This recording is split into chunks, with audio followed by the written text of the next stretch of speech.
கடல் பொங்கட்டும், காற்று வீசட்டும், கடல் பொங்கட்டும், எனது நங்கூரம் இயேசு இருக்கிறார், எனது நங்கூரம் இயேசு இருக்கிறார். பிரதர், சிஸ்டர், உனக்கு விரோதமாய் யார் கையெழுத்திட்டாலும் பயப்படாத, அது பலிக்காது, அது நடக்காது, அது ஆகாது. எழுதி வச்சுக்கோ, இதுதான் தீர்க்க தரிசனம். பயப்படாதே. இன்னும் சில மணி நேரங்களுக்குள் சிறைப்பட்டு போன உனக்காய் உன் அறைக்குள் தேவதூதனை கர்த்தர் அனுப்புவார். உனக்காய் பேசுகிறவர் தூதனை அனுப்புவார். உனக்காய் பரிசுத்த ஆவியானவர் இறங்கி வருவார். பெண்கள சங்கிலிகளையும் இரும்பு தாழ்பாள்களையும் உடைப்பார். கையெழுத்துக்களை சீர்குலைப்பார். அதிகார சக்திகளை இல்லாமலாக்குவார். உனக்காய் கர்த்தர் கதவுகளை திறந்து செழிப்பான பாதையை திறந்து கொடுக்க போகிறார். கர்த்தருடைய அற்புதம் நடக்க போகிறது.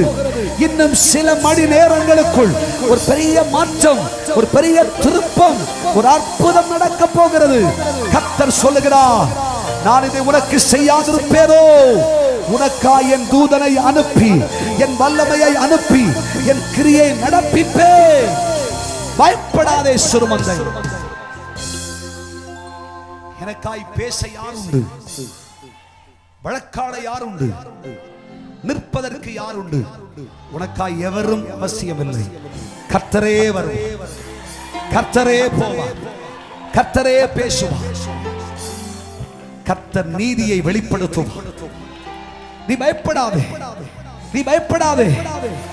யார் எழுதினால் என்ன, யார் கட்டளையிட்டால் என்ன, எந்த உத்தரவாய் இருந்தா என்ன, எந்த முத்திரை மோதிர கையெழுத்தாய் இருந்தால் என்ன, நீ கலங்காதே. இவை எல்லாவற்றையும் தலைகீழாய் மாற்றி கர்த்தராகிய தெய்வம் உனக்கு தந்திருக்கிற தீர்க்க தரிசன வார்த்தை, வாக்குத்தத்த வார்த்தைகள் நிறைவேறும்படி கர்த்தருடைய கிரியை நடக்க போகிறது. கர்த்தருடைய வார்த்தை உன்னில் நிறைவேறும். நிச்சயமாய் உனக்கு சொல்கிறேன், ஆபத்து வரும், ஆனால் நீ பயப்படாதே. கர்த்தர் உனக்காய் பெரிய காரியம் செய்ய போகிறார், பெரிய காரியம் செய்ய போகிறார். கடல் பொங்கட்டும், காற்று வீசட்டும், கடல் பொங்கட்டும், எனது நங்கூரம் இயேசு இருக்கிறார், எனது நங்கூரம்